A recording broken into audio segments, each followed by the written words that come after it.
वासुदेवाय ओम नमो भगवते वासुदेवाय ओम नमो भगवते वासुदेवाय। हम पढ़ रहे हैं श्रीमद् भगवद गीता अध्याय 7 श्लोक संख्या 28। Eyes on the screen please.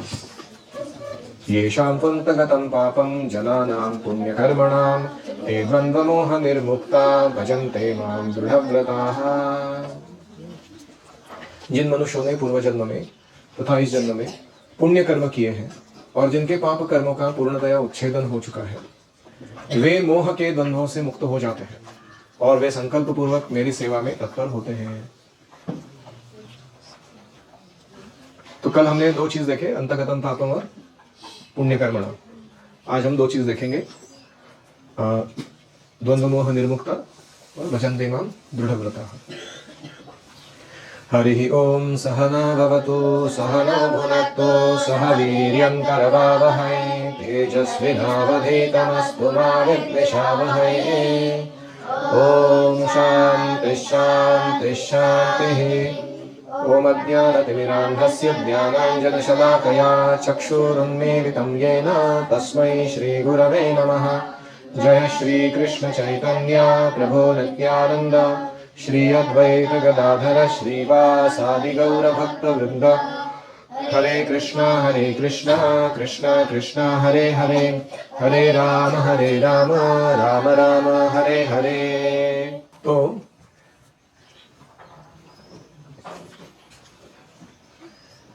अगला जो तात्पर्य का परिच्छेद है उसमें Prabhupada ji the mechanism of a travelling preacher वर्णन कर रहे हैं। एक प्रचारक को क्या बातें मन में रखनी चाहिए लोगों से प्रचार प्रसार करते समय। तो पहला है कि उसे लोगों की भक्ति उन्मुखी सुकृति को बढ़ाना चाहिए। कभी कभी लोगों को फिलॉसफी इसलिए समझ में नहीं आती क्योंकि उनके पास सुकृति ही नहीं है इसको समझने की। तो भक्ति उन्मुख सुकृति कैसे बढ़ाई जाए? हाँ, प्रसाद खिला के लोगों को, संकीर्तन में भाग कराकर उनका, या डायरेक्ट सेवा में एंगेजमेंट देके, जैसे कोई सब्जी कटिंग कर रहा है, कोई गार्लेंड बना रहा है, इससे भी सुकृति बढ़ रही है धीरे धीरे। तो कोई बच्चा आया था गुरुकुल में, पहले कुछ समझ ही नहीं रहा था उसको क्या चल रहा है गुरुकुल। वो क्लास में बैठ के दूसरों से गप्पे मारता था या इधर उधर देखता रहता था। लेकिन ये सेवा करते करते करते फिर उसको समझ में आता है कि एक्चुअली ये कुछ सीरियस काम कर रहे हैं लोग, they are having serious fun in life. तो इसलिए सुकृति बढ़ाने का प्रयास करना चाहिए।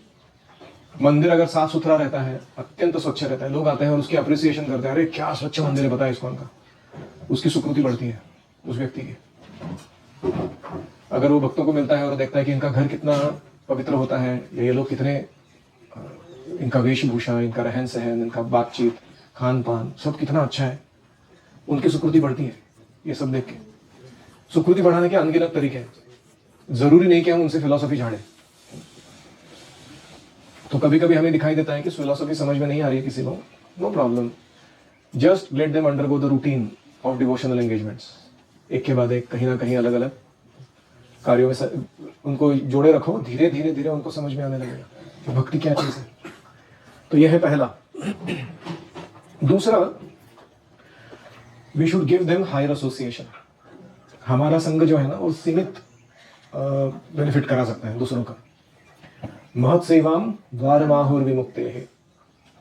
We have to immediately connect people whom we are preaching to our superiors, ताकि उनको और हायर इंस्पिरेशन प्राप्त हो जाए। इसलिए मैं आग्रह करता हूं कि आप सब लोग यात्रा में आओ, नासिक यात्रा, उज्जैन यात्रा, मायापुर यात्रा, ये यात्रा, वो यात्रा, क्योंकि उस यात्रा में मौका मिलता है हमें ऐसे लोगों के साथ मिलने जुलने का, बातचीत करने का, सेवा करने का। तो superior association causes greater transformation, ये दूसरा फॉर्मूला है। आप वीकली प्रोग्राम करते रहो किसी जगह पर जाकर, उससे इतने लोग ट्रांसफॉर्म नहीं होते। एक मायापुर यात्रा ले जाओ उनकी, उसके बाद उनका पर्सपेक्टिव ही चेंज होता है जीवन के बारे में। उनको समझ में आने लगता है कि सही में भक्ति बहुत बड़ी चीज है। तो ये जो इंस्पिरेशन है वो हायर एसोसिएशन या हायर कल्चर का एक्सपीरियंस से ही प्राप्त होता है, फिलॉसफी झाड़ के इतना नहीं होता। तो ये हुआ दूसरा formula, superior association, superior culture. और तीसरा है प्रभुपाद जी का ट्राइडेंट, त्रिशूल। ये त्रिशूल शूल प्रदान नहीं करता, ये 3 शूलों को निकाल देता है। आध्यात्मिक अधिभौतिक अधिदैविक दुख को कम कर देता है, ऐसा त्रिशूल है। क्या है इसमें? बुक डिस्ट्रीब्यूशन, प्रसाद और हरिनाम। ये प्रभुपाद जी का ट्राइडेंट था। भगवत गीता भागवत हाथ में थमा दो पुस्तक पढ़ने के लिए, अच्छा प्रसाद खिलाओ। प्रसादम मस्ट बी माइंड ब्लोइंग। बोलिए जोर से, प्रसाद का आस्वादन करने के बाद व्यक्ति को लगना चाहिए माय गुडनेस, क्या था ये अनुभव। और उसका जो कन्विक्शन है ना मटेरियल लाइफ में, 1 सेकंड में खत्म हो सकता है। संक्षोभम अक्षर जुषाम, जैसे चतुष कुमार को अनुभव आया था तुलसी का सुगंध लेकर भगवान के चरण कमलों की। ऐसे ही भौतिकवादी व्यक्ति का जो फाउंडेशन है मटेरियल लाइफ में, उसका आसक्ति है, एक प्रसाद का निवाला खाने पे खत्म हो जाती हो। ऐसा पावरफुल रहता है प्रसाद का इफेक्ट। तो प्रसाद ये ऐसा बनाना, इसका मतलब ये नहीं कि सिर्फ चटपटा बनाना है, उसमें मसाला मारना। उसका अर्थ है कि वो जो अन्न है उसको सही तरीके से ऑर्गेनिकली ग्रो करना, उसको बहुत अच्छे से प्रेम से उसका स्वाद बचाते हुए मूल पकाना, उसको भगवान को बड़े प्रेम से अर्पण करना, और परोसते समय भी अच्छी भावना रखना। जो परोस रहा है व्यक्ति दूसरों को, ऐसा नहीं कि वो गुस्से में आकर या मेरे को क्यों सेवा लगा रहे हैं लोग, ऐसे मूड में सेवा कर रहे हैं। तो प्रसाद इज अवर पावरफुल वेपन। इसके जैसा वेपन नहीं है दूसरा। और बहुत बार हम इसको ठीक से अप्लाई नहीं करते। कितने बार हमने प्रोग्राम्स किए हैं जिसमें प्रसाद ही नहीं दिया या कम दिया है या कुछ तो देखे गया ऐसे ही।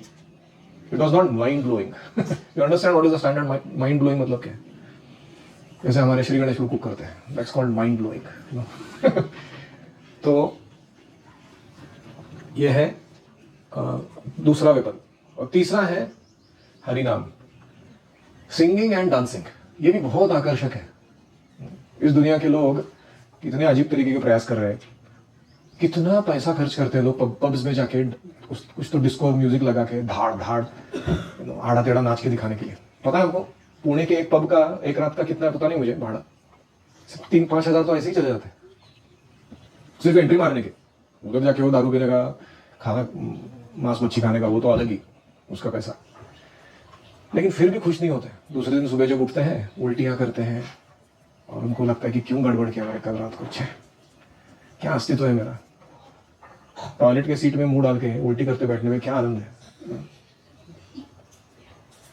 तो ये जीवन से बाहर निकालना है अगर लोगों को हमको, तो हमारा जो पार्टी है, हमारा भी एक हरे कृष्णा पब है और इसमें भी बड़ा संकीर्तन चलता है, डांस, सिंग, जंप। लोगों को हमको देख के ही लगना चाहिए वाह, that was also mind blowing. क्या अनुभव था। एक बार हमारे पुणे में यूथ फेस्टिवल हुआ था, तितिक्षमा करुणे कपूर आए थे, इट इज रॉक बैंड, और उन्होंने ऐसा सुंदर संकीर्तन किया। It was rock music but not rowdy, not passionate, it was very encouraging, enthusiastic. पूरे 5,000 के 5,000 यूथ आए हुए, सब नाच रहे थे। एक व्यक्ति नहीं था पूरे पंडाल में जो नाचा नहीं उस दिन। So that is the power of singing and dancing. तो ये चीजों को हमें फोकस में रखना चाहिए, सामने से रखना चाहिए। सो ये है मैकेनिज्म ऑफ अ प्रीचर, कैसे प्रचार करते हैं लोग। अभी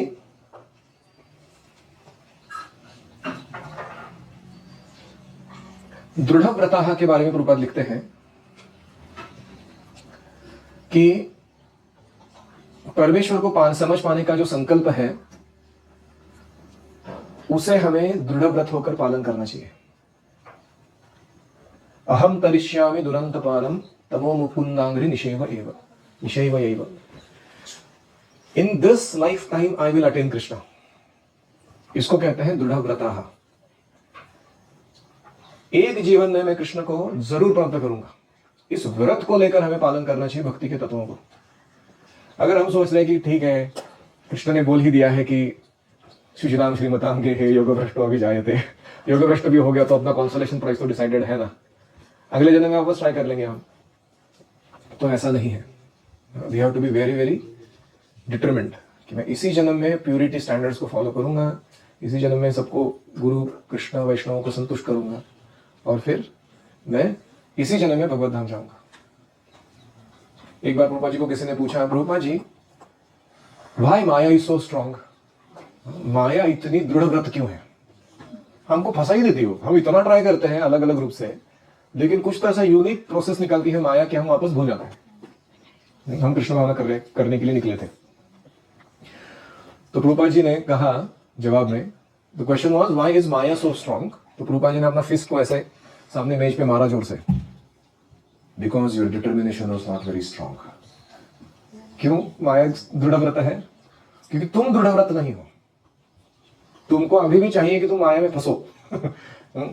जैसे वो जनक महाराज के कोर्ट में, दरबार में अष्टावक्र मुनि आए, उनको प्रश्न पूछा गया कि माया से मुक्ति प्राप्त कैसे हो, how to save our self from illusion. तो उन्होंने क्या किया, वो भाग गए, राज दरबार से बाहर भाग गए। प्रश्न क्या पूछा, गुरुजी भाग गए। तो लोगों को समझ में नहीं आ रहा, लोग तो उनके पीछे दौड़ रहे हैं। तो कहाँ जा रहे हो भैया तुम? वो दौड़ के गए, वहां बाहर एक बगीचे में बड़ा पेड़ था, उसको पकड़ लिए, जोर से कस के पकड़ लिए और जोर से चिल्लाने लगे, leave me tree alone, leave me, छोड़ दो मुझे, छोड़ दो मुझे। तो सब लोग आए आजू बाजू और देखने लगे। उन्होंने कहा, बहू वो ट्री ने आपको नहीं पकड़ा है, आपने वो ट्री को पकड़ के रखा। उन्होंने कहा यही जवाब है तुम्हारे प्रश्न का, कि माया हमें क्यों छोड़ नहीं रही है, क्योंकि हम माया को छोड़ना नहीं चाहते, हम पकड़ के बैठे। तो इसीलिए दृढ़ व्रतः का अर्थ क्या है, I will perfect my life in this very lifetime, I don't want to come back again to redo some homework, pending homework. इसको कहते हैं दृढ़ व्रतः। और इसीलिए दीक्षा के समय आपसे वाव लिया जाता है। क्या वाव है वो? क्या practice this bhakti principles in this life as Prabhupada told us. और ये दृढ़ व्रत का लक्षण है, दीक्षा ग्रहण करना। जो लोग दृढ़ व्रत नहीं होते हैं वो दीक्षा नहीं लेते हैं, वो और एक लाइफ टाइम सोचते हैं कि अगले बात देखेंगे, अभी नहीं होगा मेरे से। तो दूसरा कि दृढ़ व्रत होने का जो नतीजा है वो क्या है, द्वंद्व मोह निर्मुक्ता। अगर तुम पाप छोड़ दोगे, भक्ति सुकृति कमाओगे और दृढ़ व्रत बनोगे, तो उसका नतीजा क्या है, द्वंद्व मोह निर्मुक्ता। तुम्हारे जीवन के सारे द्वंद्वों से और सारे मोह से तुम मुक्त हो जाओगे। तो मोह में कैसे पड़ता है व्यक्ति? तो भौतिक जीवन की शुरुआत होती है कुसंग से, बैड एसोसिएशन। तमो द्वारम योषिताम संगी संगम, to be attached to enjoying sex life and to be attached to the idea of expanding material life through material engagements. इसके कारण हम द्वंद्व में फंसते रहते हैं। और जो व्यक्ति ये जानता है कि मैं अगर आत्मा हूं, शरीर नहीं हूं, तो मुझे कौन सा सुख वास्तव में आनंद देगा? क्या शरीर का सुख मुझे आनंद देगा कि आत्मा का सुख मुझे आनंद देगा? तो इसीलिए वो व्यक्ति जो ऐसे कुसंग में नहीं फंसता, द्वंद्व और मोह से मुक्त हो जाता है। जरा मरण मोक्षाय मामाश्रित्य यतन्ति ये, ते ब्रह्म तद्विदुः कृत्स्नम् अध्यात्मं कर्म चाखिलम्। माम आश्रित्य,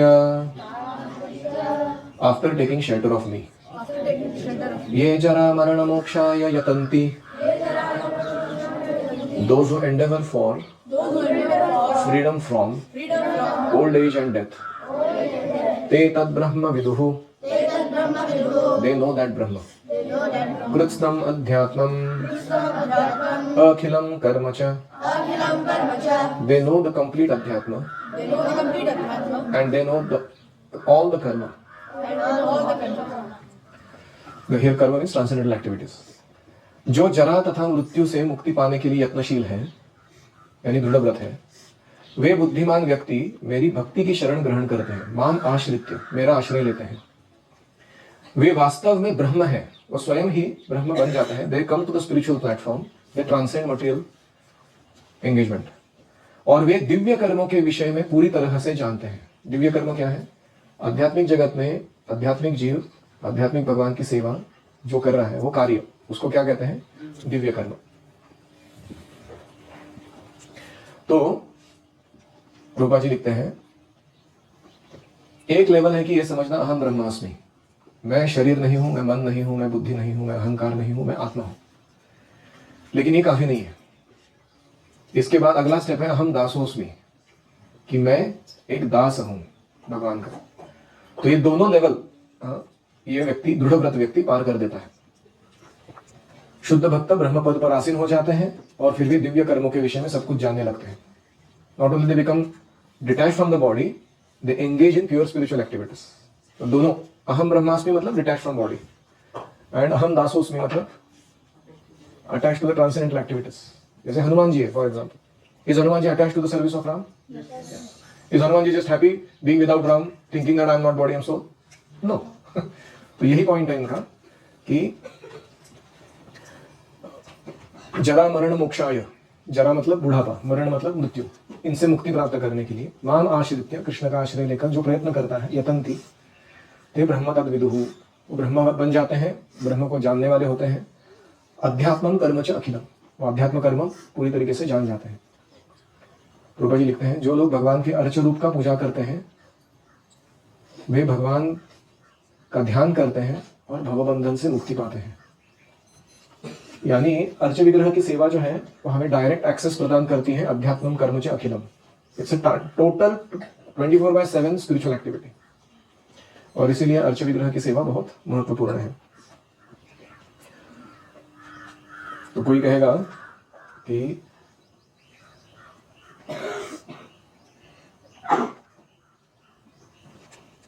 अभी इस श्लोक में दो शब्द आए हैं, ब्रह्म और अध्यात्म। राधे गोविंदा। और अगले श्लोक में और 5 शब्द आने वाले हैं। इन 7 व्याख्याओं को पूछने के लिए अर्जुन जो है वो अगला अध्याय शुरू करेंगे। वो करेंगे ये सब जो टर्म्स कृष्ण ने यूज किए मुझे समझ में नहीं आए, ये टर्म्स के डेफिनेशंस, व्याख्याएं मुझे बताओ। तो इस तरीके से 8वां अध्याय शुरू होगा। साधिभूतादिदैवं मां साधियज्ञं च ये विदुः प्रयाणकालेऽपि च मां ते विदुर्युक्तचेतसः ये those who साधिभूतादिदैवं साधियज्ञं च together with the adhibhuta, adhiदैव and adhiyajna मां विदुः know me te च युक्तचेतसः, they also their minds fixed on me प्रयाणकाले अपि, even at the time of death, मां विदुः know me। जो मुझ परमेश्वर को मेरी पूर्ण चेतना में रहकर मुझे जगत का, देवताओं का तथा समस्त यज्ञ विधियों का नियामक जानते हैं, वे अपनी मृत्यु के समय भी मुझ भगवान को जान और समझ सकते हैं और मुझे प्राप्त करते हैं।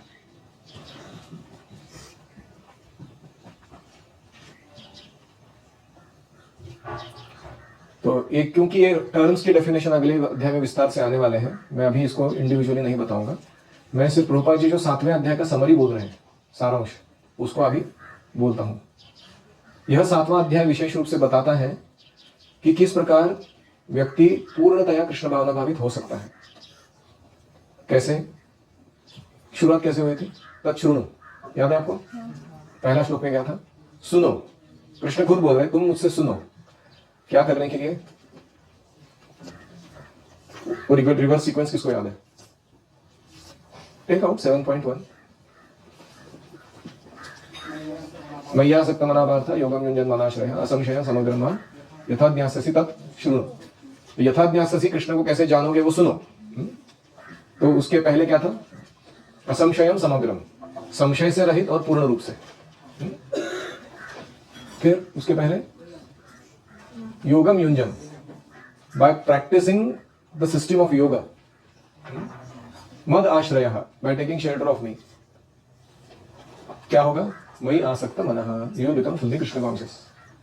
तो यहां से शुरू किया था ना हमने अध्याय, वो सुनना है अभी। तो ये पूरा चैप्टर किसके बारे में है? How to become perfectly Krishna conscious, उसके बारे में। तो कृष्ण भावना का शुभारंभ कहां से होता है? भक्तों का संग, ऐसे व्यक्तियों का सानिध्य जो स्वयं कृष्ण भावना भावित है। फिर वो ये समझ सकता है कि मैं कृष्ण को बुलाने के कारण प्रकृति के नियमों से बद्ध हो चुका हूं। Because I forgot Krishna, I have become bound in the material nature. तो इसलिए ये मटेरियल नेचर को देखते समय मैं कृष्ण को याद कैसे करूं? ताकि मैं इससे बाहर निकल जाऊं। ये बताने के लिए कृष्णा मेडिटेशंस देते हैं अलग अलग, कि मैं जल का स्वाद हूं, मैं सूर्य और चंद्रमा का प्रकाश हूं। तो हालांकि चीजें भौतिक हैं, लेकिन अनुभव जो है वो मेडिटेशन को ठीक करने से क्या हो जाएगा, स्पिरिचुअल हो जाएगा। आप समझ रहे हो? ऐसा करने से हमारा रिमेम्बरेंस ऑफ कृष्णा वापस आएगा और हम भौतिक चीजों के संपर्क में रहते हुए भी उसमें फंसेंगे नहीं। You are getting? तो ये था दूसरा डिस्कशन। फिर उसके बाद था कि दुख में पड़ा हुआ मनुष्य, आर्तो, जिज्ञासु मानव, अभावग्रस्त मानव, अर्थार्थी, ब्रह्म ज्ञान परमात्मा ज्ञान प्राप्त करने वाला मानव, ज्ञानी, इनके बारे में चर्चा की हमने। फिर हमने वो जो स्पिरिचुअल लाइफ की परवाह नहीं करते उनकी भी चर्चा की। 4 प्रकार के लोग कौन है वो? मूढ़ाः, नराधमाः, आसुरं भावमाश्रिताः एंड माया अपरत ज्ञानाः। वो 4 कैटेगरी देखे हमने। और फिर हमने देखा कि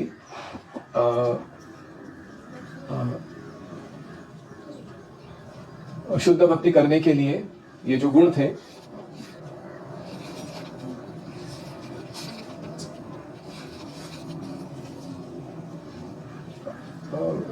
मिसप्लेस्ड सरेंडर नहीं लेना, not surrendering to something other than supreme, उसके बारे में हमने देखा। और फिर आखिरी के श्लोकों में पाप से मुक्ति, भक्ति युक्त सुकृति, दृढ़ व्रत बनना और द्वंद्व मोह से बाहर निकल जाना, ये हमने देखा। और अंत में प्रभुपाद जी लिखते हैं, भक्त परमेश्वर के श्रवण और गुणगान में आनंद लेता है, उसे पूर्ण विश्वास रहता है कि इस ऐसा करने से सारे उद्देश्यों की प्राप्ति होगी। ऐसी दृढ़ श्रद्धा दृढ़ व्रत कहलाती है और यही प्रेमा भक्ति की शुरुआत है। सभी शास्त्रों का यही मत है और भगवद गीता का यह 7वां अध्याय इसी निश्चय का सारांश है। इस प्रकार भगवद गीता के 7वें अध्याय भगवद ज्ञान का भक्ति वेदांत तात्पर्य पूर्ण हुआ। Congratulation for completing chapter 7।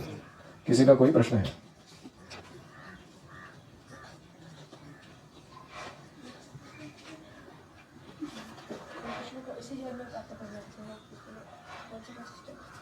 इसी जन्म में कृष्ण को प्राप्त करना है तो कौन से स्टेप्स पालन करने हैं?